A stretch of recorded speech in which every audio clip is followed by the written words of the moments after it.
I think it's safe to say that North Carolina belongs in the NCAA tournament.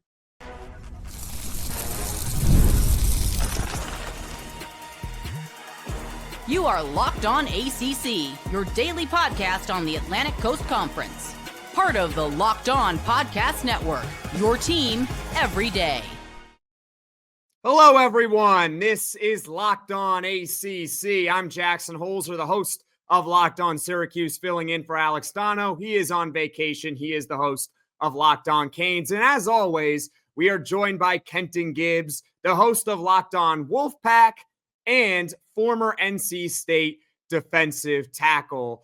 Last night, North Carolina, the team that everyone was crying about, that they didn't belong in the tournament, they didn't deserve it, well, they absolutely whooped San Diego State. So we're going to talk about that. Plus, throughout the show, we'll be giving our bracket predictions for all the ACC teams in the field of 64. Oh, by the way, that includes North Carolina because they just beat San Diego State. Kenton, how you doing? I'm doing great. How you doing, Jackson? How you doing? I am doing splendid. See, I had UNC losing, and you had UNC winning, and we'll get to it in just a second. But yeah, for sure. Guess what? I'm pretty sure they belonged. Before we get to everything, this episode is brought to you by Monarch Money. Take control of your finances with Monarch Money. Use code LOCKEDONCollege at monarchmoney.com for 50% off your first year. So, Kenton, first of all, congrats. You got the pick right, picking North Carolina to win. Certainly their offense was pretty damn good. They beat San Diego State in the first four, 95-68. So, Kenton, what are your thoughts on last night's game? Well, what a shocker that and this is a genuine shock, that San Diego State's defense did not hold up at all. That is legitimately a very shocking moment for me. They could not stop a nosebleed last night. And credit to North Carolina, because they did shoot the piss out the ball. I mean, they were absolutely on fire for stretches of this game. But it was not hard to see when nobody from San Diego State could keep guys in front of them. I mean, R.J. Davis, every time he saw number 24 out there on him, he said, oh, this is, hey, go ahead. Ref, go ahead. Put 2 points. Score keep. Put 2 right here, right now. Put 2 on the board for it. This was an absolute demolition by North Carolina. And I just want to say, to be on the right side of history in this, I had to put aside my personal feelings about the University of North Carolina. And I had to say, you know what? My job is to analyze this thing and call it down the middle. And as I saw it down the middle, I saw North Carolina was not only a team that belonged, they were just the better team. This isn't even the type of game that you look at and you're like, man, you know, one shot goes the other way, or man, if Elliot Cadeau gets called for stepping out of bounds, or man, if this happens or that happens. This was a beat down in the truest form of the word. I mean, this here was, again, North Carolina. Everybody said you didn't belong. Everybody said there was uproar. There were people crying and screaming and saying, it's an injustice. We have people, legitimate legislators, going to call the law on this one, on your inclusion in this tournament. All the pressure in the world. And they come out and put on a performance like this. My hat has to go off to the Tar Heels. It really and truly does. Because, again, they're continuing that tradition of the ACC being disrespected by bracketologists. Oh, you didn't play well in the SEC-ACC Challenge. Oh, this is a down year. Woo-woo-woo-woo. Oh, you don't belong. Your 13 overall team in the nation is an 8 seed. And yet, every time in March, what happens? They always overachieve. We'll get to it. We'll get to it later on, but the numbers back it up that the ACC over the past few years has actually been the best team win percentage wise out of any of the conferences. And I am someone who repeatedly this season has said that the ACC is down, because the reality is it is down compared to other years. In prior years, if you were a 20-win ACC team, you made the dance. And there was no question. And comfortably, you made it. You would get it, no problem. And it's different now. It's different now, but yet it seems like the top teams in the ACC, when they get to the tournament, when they are selected, they do end up faring up better than some of the other top teams in other conferences. Relating it back to UNC and San Diego State last night, I thought one of the keys for North Carolina was getting out and running in the fast break, not allowing San Diego State to set up their vaunted defense. I thought early in this game, North Carolina was having a little bit of trouble. They had 5 or 6 turnovers in the first few minutes of the game. You could see San Diego State's length that they had on defense. And then Hubert Davis said in an interview, one of the adjustments they made, very simple, run. Yeah. Run them out the building. And also, it doesn't hurt that North Carolina goes 14 for 24 from the three-point line. So they got hot. That's 58%. Credit to them. I do want to point out one funny thing about this, Kenton. Allow me, please. Okay? Oh, go for it. So San Diego State outside the net top 50. And this was a neutral site game. You know what that means? It wasn't a quad one. That's why North Carolina won, right? Surely it's because they were in quad one. If San Diego State was 49, this game would have gone differently, right? Well, I'm sure it would have. But if ifs and buts were berries and nuts, squirrels would never starve, my dear boy. Unfortunately, we live in the real world. And again, when I look at this game, even when you talk about North Carolina struggles, how long did they struggle for? All of what? 5 minutes or so? It was they're trying to figure this thing out. And then after that, what is it? The 6-minute timeout or whatever, the media timeout. All of a sudden, the doors were blown off this thing. Yeah. Again, I give credit to North Carolina because, again, they were hot as fish grease. You had to knock down those shots. You had to make that adjustment to say, you know what? We're typically a half-court team. We're going to run. We're going to run. And honestly, if we're being very honest, looking at this North Carolina team, looking at what their strengths and weaknesses are, this should have been their motto all year long. It should have been go, go, go. We're going to be masters of go. If you look at how they can best utilize the current skill sets on that roster, I don't want to see us ever slow it down unless we absolutely have to. I don't care if we're getting the ball out the net. We need to be going downhill, no frills right now, because all of their guards, for the most part, are at their best when they are attacking. They don't have a single guard that is their primary ball handler that I would say, hey, that step back, that's his game. Hey, those pull-up threes, that's his game. They have many more who I'd say when he is putting pressure on the defense, when he's collapsing defenses, that's where he is going to create some problems for you. And again, if my bigs are the weaknesses and I'm slowing this game down, who am I putting in very compromised positions where you have to give me something? You have to be a net positive offensively, or else the entire offense kind of sort of falls apart. The bigs. So again, congrats to Hubert Davis for making the adjustment to say, we're running, we're gunning. If they slow us down, they'll slow us down. But they got to make shots to do that, which is something San Diego State proved repeatedly in this game they could not do. Once again, North Carolina last night in the first 4, everyone cried about them being in it, but you know what? They certainly deserve that W. They beat San Diego State 95-68. Just an absolute beatdown. For the record, I know it's our job to watch these games. Yeah, I turned the game off with like 15 minutes left in the second half. This game was freaking over. I turned it off. I was like, if something magical happens, I can watch it back. Seems like it was just same old, same old. I missed nothing in the final 15 minutes. Sorry, I did not do my job properly. I stood to lose nothing from this game, okay? I believed in UNC, believed they were going to be winners, believed they should have been in the tournament, but also a UNC hate watch is always in an NC State spirit. It's always in our heart. So either way, I'm like, either I'm going to be right or UNC is going to lose this game. Either way, I'm okay. But to see what happened in this game, I mean, special stuff from RJ Davis, man. Special stuff. When you talk about what he did, again, this is why I say when he is attacking downhill, he creates problems. When Elliot Cadeau is attacking downhill, they are absolute menaces. 26 points, 8 of 12 from the field. How many shots did he take from deep? Just take a wild guess. Take a wild guess. How many? 3, Just 4? take a wild guess. 6. Guess how many he made? All of them. Yes. The man was 6 from deep. And you know why? Because he showed up and did the special thing that we expect special guards to do. Guard play and experience. I was going to bring that up. It's back again. Great play by RJ Davis and Elliot Cadeau.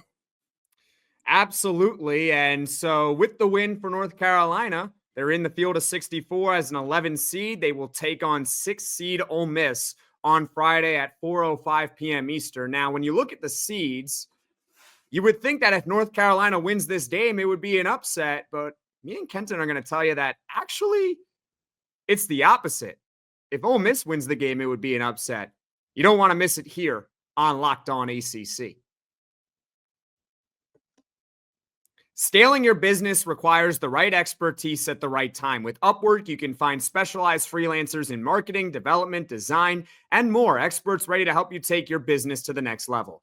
Upwork gives businesses flexibility by connecting them with top freelance talent across multiple industries, including IT, AI, web development, and marketing. Whether you need extra hands for a project or a long-term partner, Upwork makes hiring simple and affordable. Posting a job is free and simple and within a day with multiple qualified candidates to choose from. Visit Upwork.com right now and post your job for free. That's UPWORK.com, Upwork.com to connect with top talent and grow your business today. Life moves fast, especially when you have a family. One day you're watching your kids take their first steps, and before you know it, they're off to college. That's why securing their future is so important. Fabric by Gerber Life makes it simple to get term life insurance that fits your family needs. With Fabric, you can apply for term life insurance online right from your couch. You could be covered in under 10 minutes, and in many cases, no health exam is required. You can get $1 million in coverage for less than $1 a day, so protecting your loved ones doesn't have to break the bank. Join the thousands of parents who trust Fabric to help protect their families. Apply today in just minutes at meetfabric.com/lockedoncollege. That's meetfabric.com/lockedoncollege. Policies issued by Western Southern Life Assurance Company, not available in certain states. Prices subject to underwriting and health questions. This is Locked On ACC. I'm Jackson Holzer. Of course, we're always joined by Kenton Gibbs. So North Carolina is in the field of 64. They will take on 6 seed Ole Miss on Friday at 4:05 p.m. Eastern. We'll talk a little bit about this matchup on Friday. Plus, throughout the show, we'll be giving you guys our predictions for every ACC team in March Madness. So I teased at the end of the last segment that despite North Carolina being an 11 seed, Vegas is actually favoring them against Ole Miss. So don't be fooled by the numbers here, Kenton. UNC on FanDuel is a 1.5-point favorite. Ole Miss, 169 in overall defense across the country. Seems like a pretty good matchup on paper. What do you think? Oh, absolutely. This is a great matchup on paper for UNC. And like I've talked about a lot, like you've talked about a lot, like every bracket head talks about this time of year, it's going to come down to guard play and experience more so than anything else. And here's the biggest deal. In this game, against San Diego State, the front court was not a net negative. I don't think they need to be great. I don't think the front court guys need to dominate in any way, shape, form, or fashion to get this team to about the Elite Eight. I really don't. I think they need to be just net zero. Don't get dominated. Don't dominate. Just, keep this game mostly about what the guards do, and you'll be fine.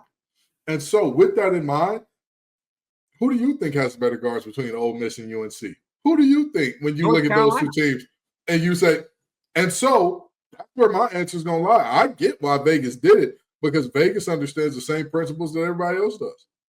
It reminds me of a few years ago. I believe Michigan was once an 11 seed, and I forgot who they were taking on in the first round. It was one of the Colorado teams, I believe, either Colorado or Colorado State, one of them. And I remember when Michigan won that game, everyone's like, an 11 seed just beat a 6 seed. And I'm like, well, actually, it's not that crazy because the 11 seed was favored. So do not be fooled just by the number for folks that are still filling out their brackets.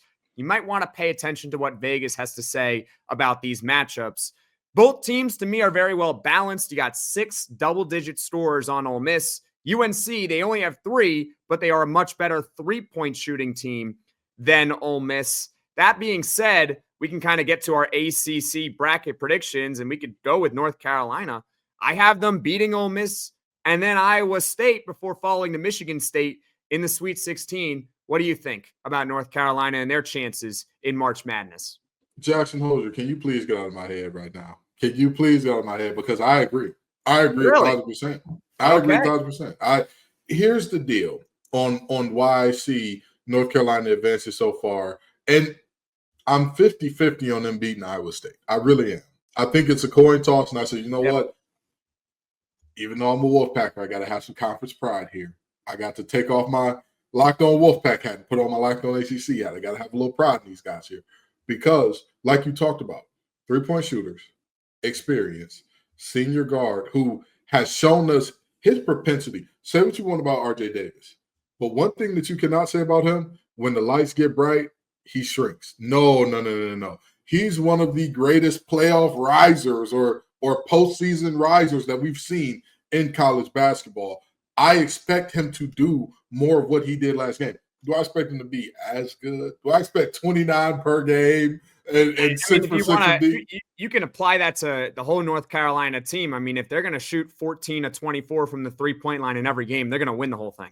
Right, and that's what I'm saying. Am I expecting that exactly? No. But I am expecting RJ to show up as RJ. Even if you go back to last year, NC State beats them in the conference championship.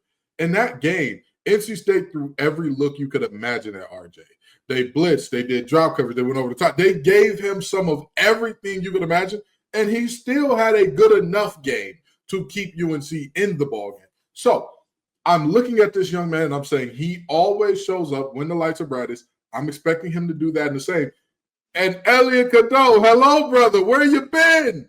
Where you been? You know, nobody expects him to be the big scorer, but when he is setting the table at the rate that he was last game, 12 assists. I mean, that's a playmaker supreme right there. He's got the table set for everybody. And if you haven't watched Titanic, start from the small fork on the outside and work your way in. What a job by him in getting everybody else to the table to eat. So I look at these guys and I say, I don't think that Ole Miss has enough in the chamber to stop them.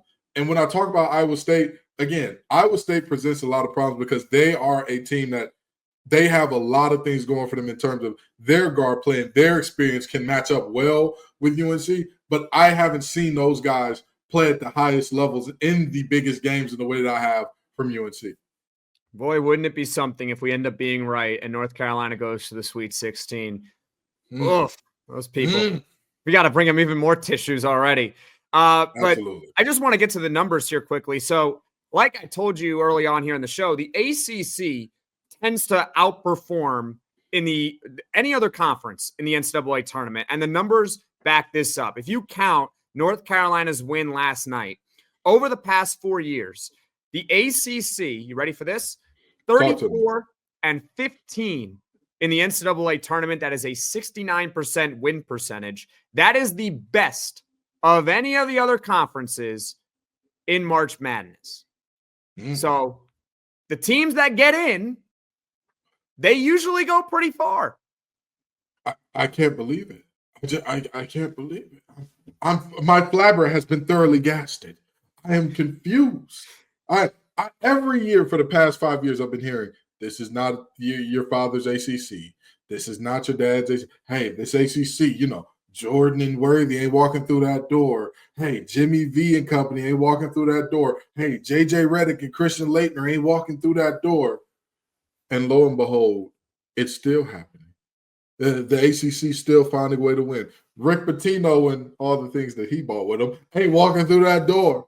And yet and still, somehow the ACC continues to produce. Again, the metrics are the metrics, and I'm not going to be a guy that says completely throw away the metrics. None of them matter at all.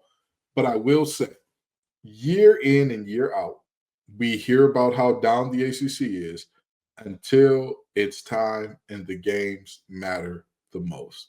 And honestly, I'm going to say something that's a little controversial here, but I don't care. I'm going to own this one.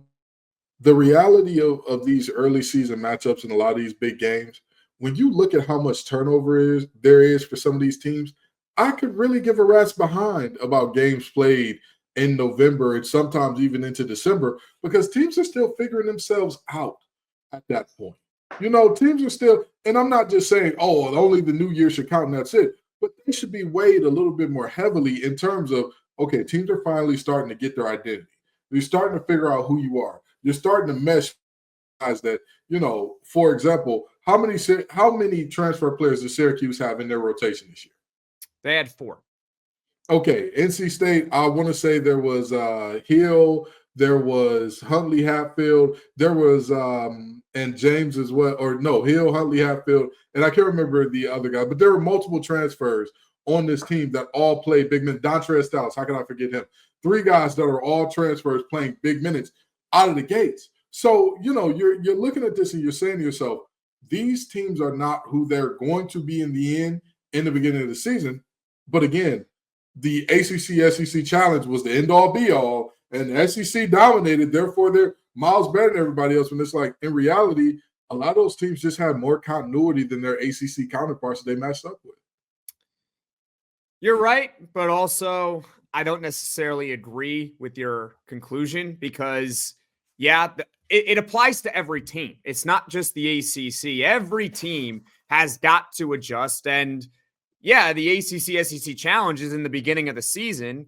But if the roles were reversed, would the SEC be saying the same thing? Like, we're just trying to figure each other out and everything like that. Yes, the SEC gets a benefit of the doubt for everything. The point is that both sides are trying to figure each other out because it's still early in the season and we're still in a new era with the transfer portal and you're bringing in all these new players and everyone's adjusting to new roles. I mean, a lot of these teams are simply building mid-major all-star teams. That's what they're doing. They're taking the best players from the mid-major schools and they're sitting here saying, all right, so you were really good at your mid-major school. Now you're going to come here and be our 4th best player. And it's a little bit, it's different for every single team. But the bottom line is that the ACC, when they get to March Madness, they outperform any other conference in all of college basketball. And we believe that North Carolina is going to follow suit as an 11 seed play-in team. The team that nobody wanted in is going to go to the Sweet 16. That is our prediction, myself and Kenton Gibbs. Coming up, talk about the other teams, of course. You got Duke, Louisville, and Clemson. So don't go anywhere here on Locked On ACC. Ever check your bank account and wonder, where did all my money go? Between dining out, online shopping, and entertainment, it's easy to lose track. And that's where Monarch Money comes in, your personal CFO, giving you full visibility and control over your finances. Monarch Money isn't just a budgeting app, it's a complete financial command center. You can track all your accounts, investments, and spending in one place, so you stop just managing your money and start building wealth. Instead of juggling multiple apps, you can use Monarch to check your finances, track spending, and even plan long-term goals. Take control of your finances with Monarch Money. Use code LOCKEDONCollege at monarchmoney.com for 50% off your first year. That's monarchmoney.com, code LOCKEDONCollege for half off your first year. The NCAA tournament is here, and so is the Bracket Breakdown. Locked On Podcast Network and Amazon Fire TV channels are teaming up to deliver NCAA tournament coverage like never before. Watch studio shows featuring former players and Locked On's local experts as they guide you through every upset, buzzer beater, and bracket matchup. Stream it all for free on Amazon Fire TV channel. Search Bracket Breakdown to see it all for free. It's your team every day.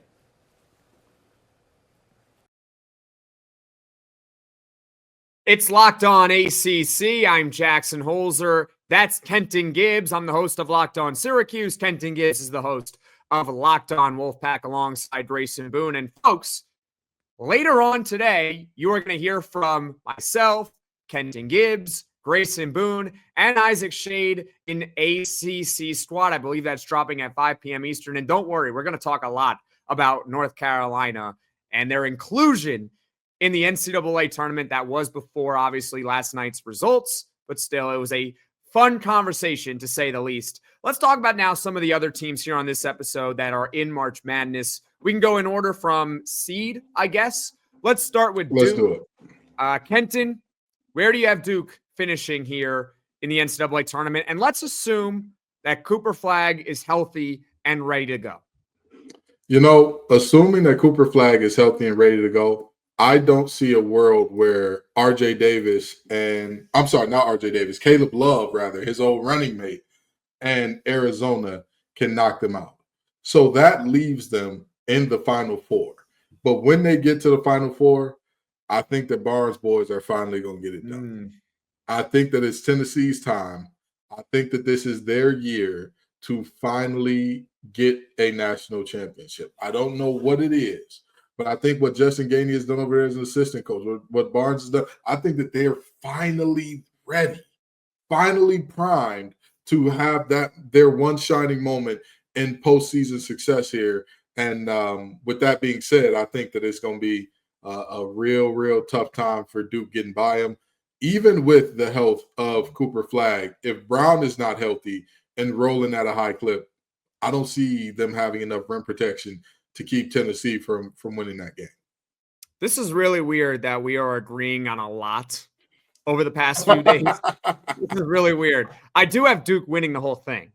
But it's funny you mentioned Tennessee because that's who I have them playing in the Final Four. I have Duke and Tennessee in the Final Four. The other side of the bracket, by the way, I have Florida beating Michigan State. So I have 2 1 seeds and 2 2 seeds in the Final Four. Yeah, it's a little chalky, but guess what? That's usually how it works out in March Madness, and it's impossible to predict which 6 seed Cinderella is going to make a Final Four. So don't even try to do it. That being said, I have Duke winning the national championship. I think they are the best team top to bottom. I think they are the type of team that even if Malik Brown is not healthy and does not play in this tournament, they can survive his loss and win the whole thing. So I have Duke winning the NCAA tournament this year as the national champion. Of course, they need Cooper Flagg to be healthy in order to win it. And you'll hear my thoughts on the SWAT episode. If Cooper Flagg is not healthy, the Elite Eight is probably their ceiling. That's where I see them finishing if Cooper Flagg cannot go for whatever reason. Let's stick in order here and go with Clemson. So, Kenton, where do you have Clemson ending up? Clemson is in such an interesting situation because I think that they got one of the better draws out of everybody. But even with that better draw, you're still going to run into Houston in what is it, the Sweet 16 or so? Would it be? If they have to play Houston, that would be in the Sweet 16. But Houston has a very tough round of 32 matchup. They would have to play Gonzaga potentially. I'm not worried about Mark Few and company. We do this every March with him. We do this every March. Gonzaga's thing is that they just don't win, but they usually go far. I'm not worried about Mark Few and company. Listen. Hold on. But you're going to sit here and say like Houston and everything like that, the team that just they're always that team that outperforms in March Madness every year? No.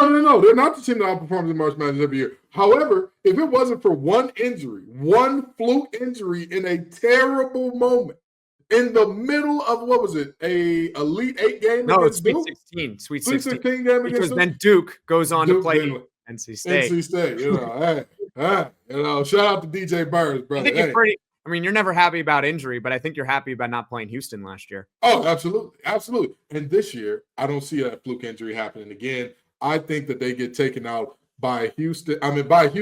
But Brownell and company, I do want to thank you for beating McNeese State for no reason in particular. I do want to thank you very much. It is greatly appreciated. I think Clemson got a very interesting draw. They have a very tough 12 seed in McNeese State. I think they're going to beat them. But that being said, I don't think it's going to be easy. Then their next opponent is either going to be Purdue or High Point. I'll be honest with you, Kenton. I picked High Point to beat Purdue. And my analysis behind that is I had a friend who went to High Point. And so, it's just that bias that has to come into play here. This is March Madness. You got to pick some upsets. It's one of those really fun times where you can have one person who is an aficionado of the sport and another person who's just sitting here filling out a bracket, and the person sitting here filling a bracket can do better than you. Yeah. My brother, who doesn't follow a lick of sports, can sometimes have a better bracket than me. Why? I don't know. He fills out random numbers. So, hey, I think Clemson, regardless, is going to win the first 2 rounds. Then you got Houston in the Sweet 16. I have Clemson winning. So that gets them to the Elite Eight for the second year. I think Clemson's really good. I agree. I think they're really good. I don't think they're going to be. They got great 3-point shooting, so that they can get hot on any given game. But then they're going to run up against a bad matchup in Tennessee in the Elite Eight, and that is where they get knocked off once again. So back-to-back years, Clemson goes to the Elite Eight, but they are eliminated. I think Clemson fans will take that though if they're in the Elite Eight for the second straight year. And finally, because we already talked about North Carolina, we can go to Louisville. Somehow an 8 seed. And they also don't have an easy draw either because, hey, if they win that round of 64 game against Creighton, their reward is playing the number 1 overall team in the dance, and that is Auburn. So, Kenton, where do you have Louisville finishing here? Hey, listen, Coach Kelsey, y'all have got nothing to be ashamed of, okay? Y'all have got nothing to be ashamed of. Y'all have had a hell of a season. It's ending in the round of 32, okay? It's ending in the round of 32. I think Auburn is an absolute buzzsaw this year that Louisville just does not have the horses in the stable for. You would need a team of that Duke, of that Tennessee, you need a team of that ilk and of that level to stop this Auburn team. I don't think that Duke has. I don't think that Louisville has it. I don't know why I keep calling Duke. I don't think that Louisville has it at this point in time. I would be pleasantly surprised. Ruin my bracket, Louisville. I'm okay with that. I'm all right with that. You get Auburn out the way. I'm not upset at you at all. I just don't think they can. I have Louisville beating Auburn. Oh, he's just doing whatever. He's just doing clickbait at this point. No. Here's the thing. Auburn's cold. They're cold right now. They're entering the tournament having lost 3 of 4. And Louisville is not a typical 8 seed. See, as much as this is a penalty for Louisville, this is a massive penalty for Auburn. You work your tail off all year long. You get the number 1 overall seed, and your reward is a potential second-round matchup against a team that was ranked 10th in the country in the AP poll after Selection Sunday. That is Auburn's reward. You wouldn't be sitting here saying I'm crazy if Louisville was seeded properly as like a 5. A 5 seed beating a 1, that happens like every single year in March Madness. And oh, by the way, usually there's a lot of upsets in March Madness. And then the winner is ultimately someone chalky. Someone chalky is most likely going to win the tournament. It's usually a 1 seed. Having said that, usually every year, a 1 seed is knocked out in the first weekend. It happens every year, basically. So why not Auburn against a team that might be the best 8 seed of the tournament in Louisville? What other 1 seed do you have losing? Do you think that Florida would lose to one of UConn or Oklahoma? Well, hold on now. The way that you sold me UConn the other day, you can't take that. You can't buy the stock back off me now. But I think it's a tough matchup, but I think Florida would just run and gun them. I do agree. Florida is they are special with their pace of space and how they do things. But if you're talking to me about 1/8 where this could work out, Louisville and Auburn kind of have to be it because Louisville's not an 8. Louisville's not a true 8. So I agree. I agree that if you're talking about which one is the most likely, it's them. But I think that we're going to run into that rare case because even if you look at Auburn lost 3 of their last 4, one of which last second buzzer beater. Another of which you in the tournament, it's a last second thing where I believe it was like broom slipped or something like that in late in the second half against Tennessee. I'm not saying that losing 3 out of 4 doesn't matter. It does, okay? Because you start off 27-2 and then finish like that down the stretch has to mean something. However, Bruce Pearl, this second or third go-round, Bruce Pearl has been doing all right enough in the tournament to where I think he can make it to the round of 30, make it past the round of 32. But again, if Louisville is to get it done, hey, I'm excited for you. I'm fired up for Kelsey's crew if they can do it. Every year, a team that we think is going to go really far ends up not even making it past the first weekend. Auburn is going to win their first game, and then they're going to run up against the best 8 seed in a very long time in the Louisville Cardinals. And I think Louisville is going to knock them out. And then they're going to go to the Sweet 16. They're going to play Michigan. I think Michigan's a very good team, just like Auburn. But at the same time, I think that's where Louisville ends up. Sweet 16, losing to Michigan. We get a Michigan State Elite 8. I cannot wait. Then Michigan State goes to the Final Four. They play Florida. You got a Florida Duke national championship and I have Duke winning the whole thing. Kenton, who do you have winning the whole thing? Again, I got Tennessee winning it all, man. I really think that this is their year. I think they are going to be the squad to take out Houston. And again, I do have Duke making the Final Four. I do have them making the Final Four, but I think that they come up just short against a very experienced, very good Tennessee team there. And I'm going to tell you something. The other side of this thing, I've got, and I know that this is nasty business. I know it is. I'm just going to accept that it is nasty business, though. I've got Texas Tech coming out on that other side. I've got Texas Tech coming out, and I've got Texas Tech losing to Tennessee here. Okay. That's a little bold. I know. Now that is, listen. Because I'll tell you why it's just bold to try to guess which team that's not a 2 seed or 1 seed is going to make that Final Four. It's just really difficult to pick it. You're absolutely right. But I just have a very strong feeling about Texas Tech this year. I'm like, they're going to catch lightning in a bottle over these next couple of weeks. And I think that they get it done in a way that gets them to the Final Four. And maybe they get a break or two that rolls in their way. But I think Tennessee wins that game.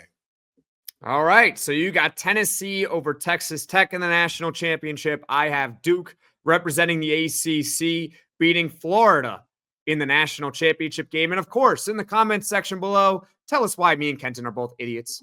Who do you have winning the national championship?